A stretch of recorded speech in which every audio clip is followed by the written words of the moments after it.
कहते हैं ना कि ज्ञान देना बहुत आसान होता है, मतलब हर कोई ज्ञान देने में लगा पड़ा है और सबके पास कुछ ना कुछ अच्छा या बुरा ज्ञान तो है ही।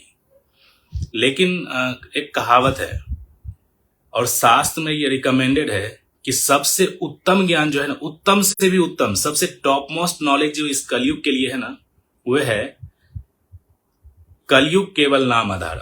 ये सबसे उत्तम ज्ञान है। आप अगर डिवोशन, भक्ति में अगर आप कुछ भी कर रहे हो, कोई भी एक्टिविटीज, आप कोई भी सेवा या कोई भी अगर आप काम कर रहे हैं, तो भक्ति में क्या है कि आपको वो फायदा तो देगी, वो हो सकता है कि आपके कर्म में जुड़े, लेकिन भगवान का नाम जो है ना, आपको भगवान से प्रेम प्राप्त करा सकता है। तो कलयुग केवल नाम आधारा, कलयुग में जो है नाम को सर्वोपरि बताया गया है और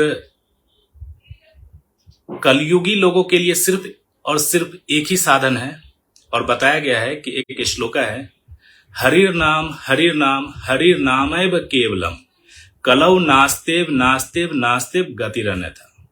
मतलब कलयुग में जो है हरिर नाम, हरि का नाम, हरि का नाम, हरि का नाम, सिर्फ एक ही साधन, यही एक साधन है जो कलयुग में आपको जो है ना इसको तार सकता है, मतलब उद्धार कर सकता है। और इसके अलावा साधन नास्तेव नास्तेव नास्तेव गतिरन्यथा, नहीं है नहीं है नहीं है। मतलब किसी चीज पे अगर किसी बात को अगर 3 बार बोला जाता है ना, तो इसका मतलब बहुत जोर दे के बताया जा रहा है कि इसके अलावा कोई साधन नहीं है। हाँ, बाकी चीजें आपको काम कर सकती है, वो आपके कर्म में जुड़ेंगे, हो सकता है अगले जन्म में उसका आप बेनिफिट ले सकते हो, लेकिन भगवान का जो नाम है ना वो सर्वोपरि है। इसलिए भगवान कहते हैं भगवत गीता में कि वैसे हम लोग अभी चैंटिंग करने के लिए ही आए हैं, तो मैंने सोचा क्यों ना आपके साथ भी कुछ माला, 2 माला, 4 माला ऐसे ही बैठ के कर लिया करेंगे। वैसे हम लोग 16 माला डेली करते हैं। तो भगवान भगवत गीता में कहते हैं कि हमारे पास 4 तरह के भक्त जो है ना हमारे पास आते हैं। पहला भक्त जो होता है ना, मतलब एन केन प्रकारेण वो कहीं ना कहीं से आता है, कोई प्रॉब्लम से। पहला जो होते हैं वो होते हैं, उन्हें अर्थ बोला जाता है, दूसरा अर्थार्थी, तीसरा ज्ञानी और चौथा जिज्ञासु। पहला जो भक्त होता है ना अर्थ, उनको ना बहुत पीड़ा होता है, मतलब उनके लाइफ में हर जगह प्रॉब्लम ही प्रॉब्लम होता है। गरीबी से जी रहे हो या कहीं फ्रस्ट्रेशन लाइक फिजिकल मेंटल, कहीं ना कहीं उनकी लाइफ में प्रॉब्लम होती है। बच्चे हुए तो बच्चे अच्छे नहीं, जॉब हुए तो जॉब खराब चल रही है, बाकी हर चीज तो कुछ ना कुछ चलती रहती है उनकी लाइफ में, प्रॉब्लम्स। तो उस प्रॉब्लम्स को ठीक करने के लिए भगवान के पास जाता है और फिर भगवान को फिर समझते समझते वो भक्त बन जाता है। तो that is the process. And second process है अर्थार्थी, मतलब जिसके पास सब कुछ हो, घर बंगला घोड़ा गाड़ी सब कुछ हो, हर चीज, पैसे, अच्छे जॉब हो, मतलब पैसे वाला भी हो और सोसाइटी में इज्जत, सब कुछ हो, तो वह व्यक्ति भी ना उसे डर के मारे भगवान के पास जाता है कि ये सब बने रहे, मेरा जॉब ना जाए, मेरे बाल बच्चे ठीक से रहें, मेरे घर परिवार सबसे ठीक से रहे, जो भी बिजनेस ये सब चीज चल रहा है वो सब कुछ अच्छे से चले। तो वो सेकेंड कैटेगरी होगी। थर्ड कैटेगरी है ज्ञानी। ज्ञानी को लगता है कि यार कौन सा ऐसा चीज है जो बॉडी से निकलने के बाद आदमी खत्म हो जाता है, तो कुछ है, मतलब वो ज्ञान के माध्यम से ना भगवान को खोजने की कोशिश करता है, ज्ञान योग के माध्यम से। तो समझने की कोशिश करता है ये दुनिया किसने बनाया है ना। और एक होता है जिज्ञासु। जिज्ञासु होता है कि मनुष्य का कोई ना कोई तो कर्तव्य है, मनुष्य का कुछ ना कुछ ऐसा कर्तव्य है जिसके लिए बनाया गया है। जीव तो बहुत सारे हैं, 84 लाख योनि है, और सारे जीव को देखो भगवान ने कुछ ना कुछ क्वालिटी दिया है ना। मधुमक्खी को छाता बनाने की क्वालिटी दिया है ना, सारे दुनिया में जितने भी मधुमक्खी मिलेंगे, शेर को शिकार करने की है ना, चिड़िया को, जितने भी पक्षी हैं उनको घोंसला बनाने की क्वालिटी दिया कि कैसे अंडा को रखना है, सर्व करना है, उन्हें बच्चे को पालन पोषण करना है। तो हर किसी भगवान ने हर किसी को क्वालिटी कुछ ना कुछ दिया है। तो वो आदमी उस चीज को ना रियलाइज करता है, चीजों को देखता है और ऑब्जर्व करते हुए भगवान को प्राप्त करता है। 4 कैटेगरी।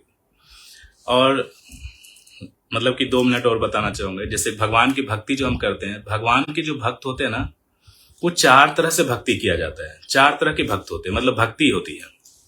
4 तरह की भक्ति में से पहला जो भक्ति होता है ना, वो तमोगुण भक्ति होता है, दूसरा रजोगुण भक्ति होता है, तीसरा सतोगुण भक्ति होता है, और चौथा जो भक्ति बताया गया है उसे निर्गुण भक्ति बताया गया है। तो पहला जो भक्ति है ना, उसमें तमोगुण भक्ति, उसमें आदमी इच्छा लेके भगवान की भक्ति करता है कि मेरे पास भगवान, हे भगवान मैं आपकी भक्ति कर रहा हूं, मुझे ना मेरा शादी करवा दो, मुझे ना अच्छी नौकरी दिलवा दो, मुझे कंपनी का वीपी या कुछ ऐसा पोजीशन पे डाल दो, हर महीने 10 लाख 20 लाख आते रहे, है ना, मेरे पास ऐसा हो, बंगला हो, घोड़ा, हर चीज, मतलब इच्छा लेके भगवान की भक्ति करता है। दूसरा भक्ति होता है रजोगुण भक्ति। रजोगुण भक्ति में आदमी दिखावा करता है, शो ऑफ करता है कि देखो मैं भक्त हूं, मैंने टीका इतना अच्छा से लगा रखा है, मैंने कंठी माला इतना मोटा मोटा पहन के रखा है ना, ये सब चीज दिखावा बहुत ज्यादा करता है।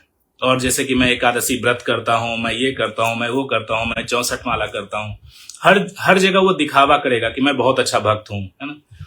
तो वो हो गया सतोगुण भक्ति, सॉरी रजोगुण भक्ति।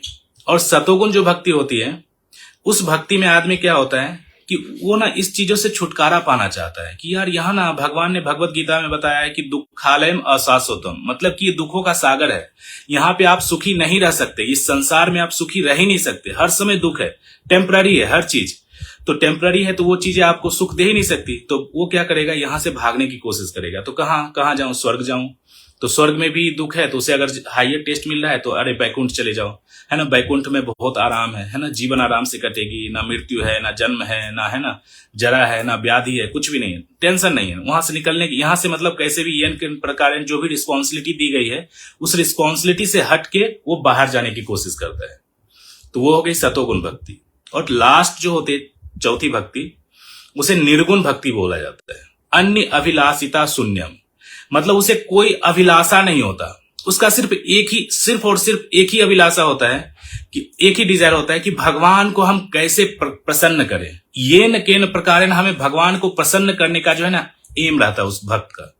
उसके अलावा कुछ भी नहीं होता, उसके जीवन में कुछ भी इच्छा नहीं होती कि हमें, मतलब कि अगर हमने भक्ति किया तो भगवान के धाम जाएंगे, भगवान का संग प्राप्त करेंगे, या नहीं, वो तो ऑटोमेटिकली होगा ही, लेकिन उसका सिर्फ और सिर्फ एक ही लक्ष्य होता है कि भगवान मैं ऐसा कौन सा काम करूं, मैं ऐसा कौन सा सेवा करूं, मैं कैसे कृष्णा कॉन्शियस 24 आवर्स हमेशा रहूं कि भगवान हमारे मतलब एक कहता है ना नेचर और हमारे बिहेवियर से भगवान प्रसन्न हो जाए, भगवान खुश रहे।